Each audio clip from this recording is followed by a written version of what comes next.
Ayda ödüm. Emeni. Ne aytti. Ay. Leyla, Leyla, Leyla. Karavudri senin tüdülü Leyla. Oh. Afsant Leyla kayıttı. Ayda ödüm. Şapta. Ovadan sen peridat.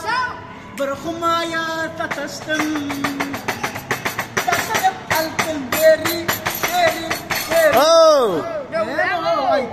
Gel ay telefon. Ayu hey vayahu canallah. Oh. Sayacağına urtlaşak mı? Ya buraya ne vallahi ho ne? Nerede trollmuza ayt diyen ben size.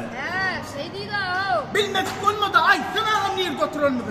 Her zaman Suudi Dinçaş Merkezi'nin her zaman kafenin oturuyor. Yigitler, yürüyüşün üçünde her zaman kafeye oğlanları görüyor musun? 200 mana sıcak cücü, hem meyri peydali, şiirilce metke cücü. Şu saç 200 mana da 3-4 oğlanı yıkya, pasti, ayedilmeni ala değil mi? Horuz oğlu beşine yıkya cuma derdi. Ay Feri. Ben bekliyormuştaki, tağımları bak, kafırığı, bunu da Feri, şikerit, arkayın havalaşıp bilen, aşağıda nomunu koyuyor, seyreden cuma derdi. İşte ana çıkmadı. Buraya, alın bismillah. Soşlu moşlu klaslı.